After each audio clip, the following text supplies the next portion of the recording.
Reka twongere tuguhe ikaze mu makuru yacu, n'amakuru aba kugeraho buri kanya, n'amakuru aba ari mu binyamakuru bitandukanye. Reka tugaruke kuri Bwiza, aho tuhasanga inkuru ivuga ko haravugwa ukuboko k'umuyobozi mu gutorongeza umunyamakuru Tuyishimire, wa munyamakuru wa TV1 waburiwe irengero. Inkuru ikomeza igira iti umunyamakuru Constante Tuyishimire wakoreraga radio televiziyo 1 yaburiwe irengero muri Nyakanga 2019. Abakoresha b'uyu munyamakuru batangaje ko bamubuze ubwo yari ku kazi ke ko gutara amakuru. Yakoreraga mu karere ka Gicumbi, Byumba mu majyaruguru y'u Rwanda. Urwego rushinzwe ubugenzacyaha mu Rwanda ruvuga ko ruri gukurikirana ibura ry'uyu munyamakuru.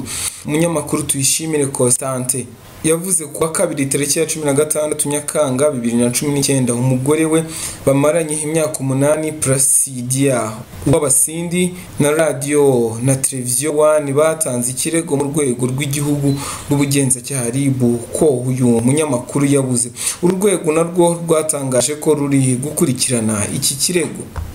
Mu makuru yagiye hatangazwa nyuma na bimwe mu bitangazamakuru byo mu Rwanda, yavuze ko Tuyishimire yaba yarahungiye muri Uganda anyuze Igisenyi Rubavu hagendewe aho yakoresheje telefone ye bwa nyuma. Urwego rw'igihugu rw'ubugenzacyaha RIB rwatangaje ko Tuyishimire ashobora kuba yarambutse umupaka akerekeza muri Uganda. Byavuzwe ko yahungaga amadeni. Katy Price yatangaje ko bivugwa ko uyu munyamakuru abereyemo ibihumbi 40 by'amafaranga y'u Rwanda. Dominique Habumugisha akagira ideni ry'ibihumbi 300 afitiye Honore Ishimwe ukora kuri radio Ishingiro ikorera mu karere ka Gicumbi, n'irindi deni ry'ibihumbi 50 bivugwa ko abereyemo Alphonse Mihanga.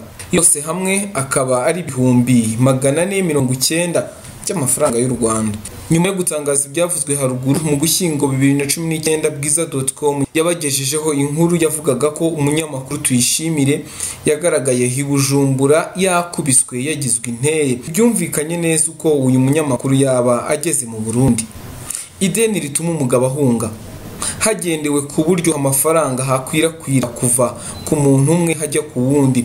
Biragoye ko umuntu wubatse urugo yakwihandagaza akavuga ko we nta deni ajya agira. Aramutse ahari umwanditsi amubona nk'utari muri urwo ruhererekane rw'izo mpa, abantu bemeranyije bagaha agaciro. Tuyishimire haramutse yarahunze kubera ideni ry'amafaranga ibihumbi 490 agasiga umugore n'abana mu Rwanda, twagira impunzi nyinshi. Siwe wa mbere yewe si n'uwa nyuma ugize ideni, abandi bo ko badahunga. Umwanditsi aribaza niba Tuyishimire ari ikigwari kuri urwo rwego. Umwanditsi akurikije ibyatangajwe n'umwanditsi mukuru wa TV1 Olivier Ngabirano wahamije ko Tuyishimire Constante nta kibazo cyo mu kazi yari afite, bigaragaza ko no kwishyura byari kuzashoboka kuko yari asanzwe akora kandi abihemberwa.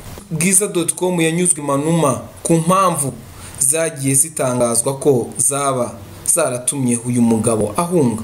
Bigoranye yavuganye n'umwe mu bakora bya hafi mu itangazamakuru ryo mu karere ka Gicumbi utari gutangazwa amazina ye ku mpamvu z'umutekano we. Avuga ko Tuyishimire yaba yazize umwe mu banyamabanga nshingwabikorwa umwe mu murenge ugize akarere ka Gicumbi tutari butangaza amazina. Avuga ko Tuyishimire yashakaga kuzakora inkuru icukumbuye ku myitwarire y'uyu mugitifu uvugwaho gutwara abagore b'abandi bagabo. Uyu yagize ati twe nk'ababa mu mwuga w'itangazamakuru tuzi neza ko Tuyishimire ashobora kuba yarajujubijwe n'uriya mugitifu kuko yari kuzamukoraho inkuru ivi muzingo ingeso ye yo gutwara abagore b'abandi. Yakomeje abwira Bwiza.com ko hari n'undi munyamakuru bizi wa kimwe mu binyamakuru byandikirwa kuri internet mu Rwanda, gusa akibaza impamvu atigeze atangaza iby'iyo nkuru. Uyu nawe bigaragara ko hatinya kugira icyo atangaza ku myitwarire y'uwo mugitifu. Yavuze ko nta byinshi yatangariza Bwiza.com kuri iki kibazo. Aha Bwiza.com yijeje abakunzi bayo ko izakomeza gushakisha amakuru kuri iki kibazo. Biramutse ari uko biri, ntibyaba ari ubwa mbere hagaragaye umunyabubasha mu karere ka Gicumbi. Ibi byumvikanisha ko byashobokaga ko Tuyishimire yaba yaragezweho n'ingaruka n'iyi migirire. Kugeza ubu ntihazwi aho uyu munyamakuru aherereye, hazwi n'umuryango we cyangwa inzego z'umutekano z'igihugu zifite mu nshingano zazo kurengera buri muturarwanda.